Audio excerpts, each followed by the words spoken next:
me, what helped me was, for me, I am not afraid to share the spotlight, right? So I introduced new faces, right? So I started, bringing on different perspectives, different faces, different energy. So when you come to my platform and I am not there, I cannot give you that energy. There's another person on there that can give you something like that. Even if it is not up to what Kwadwo Sheldon can give you, you will enjoy the content. A lot of people also got introduced to when the Kwadwo Sheldon brand stood alone, right? When we spoke to the other panelists, they mentioned something about burnout, like getting to a point in the content creation game where the mind cannot even come up with something new anymore. When you're sitting in the audience and you're listening to them, it may not seem true. It may seem like maybe they are over-exaggerating. But do you take breaks intentionally? And what signs tell you that, Kwadwo, I'm pushing too hard, I need to take a break? So, first of all, it's important for content creators to take breaks, right? We all get blackout when it comes to thinking about ideas, how to diversify your portfolio when it comes to your content line, how to develop new content lines and all those things. It gets to a point where you sit in a room and there is nothing coming to your head. You have discussions with your team and there's no breakthrough, there's absolutely nothing at the end of the day. So you take time off your busy schedule, you relax, you chill, you need to take care of yourself. That is what I would tell some of these content creators out there. When I started, it was 247 content creation for me because I wanted to make a statement. I wanted to create something bigger than what I'd even thought of when I started. So it was back to back for me, every single day. What can we create to entertain, to entertain our audience and all these things? But I got to a point, I was tired. Whatever I wanted to say in my video, I've said it already. Whatever I wanted to do in my videos, I've done it already. So for me, what helped me was, I am not afraid to share the spotlight, right? So I introduced new faces, right? So I started, bringing on different perspectives, different faces, different energy. So when you come to my platform and I am not there, I cannot give you that energy. There's another person on there that can give you something like that. Even if it is not up to what Kwadwo Sheldon can give you, you will enjoy the content. And I introduce different content lines. That is why I always stand on that rock that introducing different content lines on your platform, especially when you operate in the space that I operate, is very pivotal when it comes to growth, when it comes to audience retention. Because when you do one thing for a very long time, it becomes monotonous, right? Boring. And people start complaining.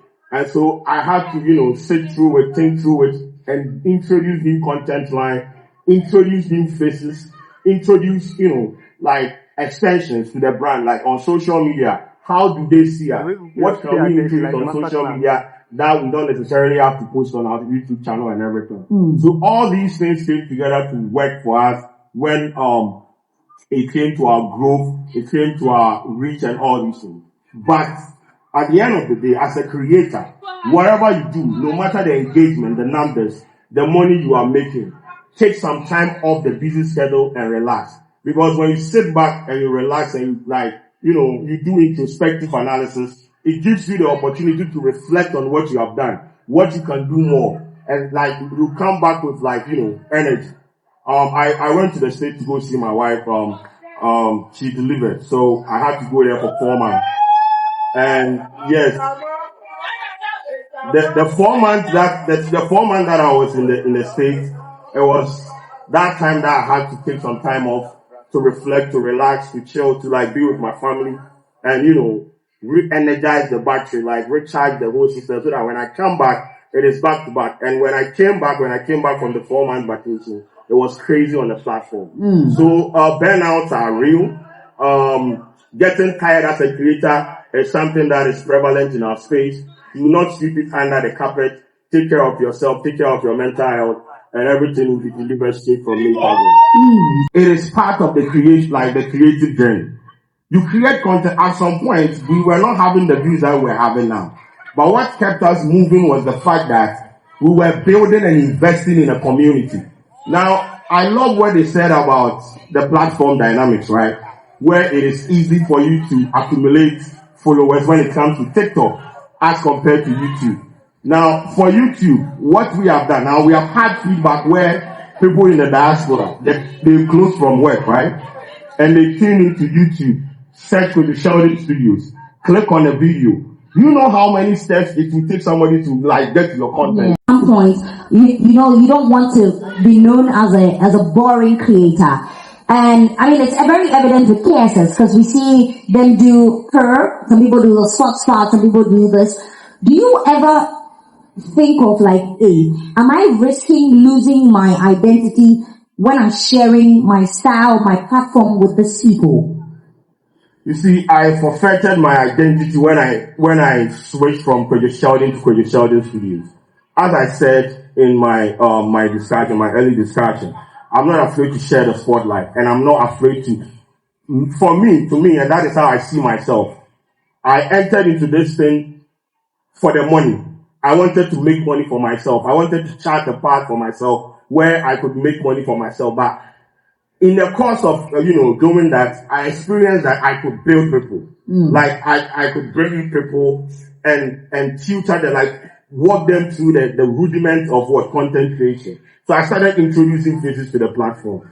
So, as for me losing my identity, it doesn't matter to me at this point, because at this point, people even they mention KSS more than Kwadwo Sheldon. And I prefer it that way, although there is a Kwadwo Sheldon name. But the transition from it all being about me to it being a media house was very important to me. When I started this thing, I didn't want to be boxed. I hate it when people call me a YouTuber, when they call me all these things. I always tell people, bro, I own a media house. I'm a media owner. Do not put me in that bracket where you call Sheldon is a YouTuber. No, I am not. We have created one of the biggest new media platforms in the country for you to call me a YouTuber. So I try to deconstruct the mindset about people. It is not just one person sitting in a room with a camera churning out content. It is a machine that we have built. That is how powerful the thing that we built with. So if I lose my identity in the course of whatever I'm trying to build, and at the end of the day we become one of the biggest new media platforms in the country, I'm okay. I always tell, I've told Fish, my co-founder, the day I die, bury me the next day. The next day, shoot content. Wow. It's not a problem. That's a very bold statement. No, it's content, bro. It's content. It's content. If I die today, remove me from the conversation and create content. Because people come to the platform, they depend on our platform for their daily dose of information, entertainment, all forms of, happiness that, people come on our platform for. So it shouldn't be about me. I don't care. That is why there are structures. That is why there are other people. That is why it is a machine that we build. So, losing my identity, it's cool, it's fine. If at the end of the day you don't get to hear my name on the platform and the platform is still thriving, it should tell you how powerful the platform we have built is.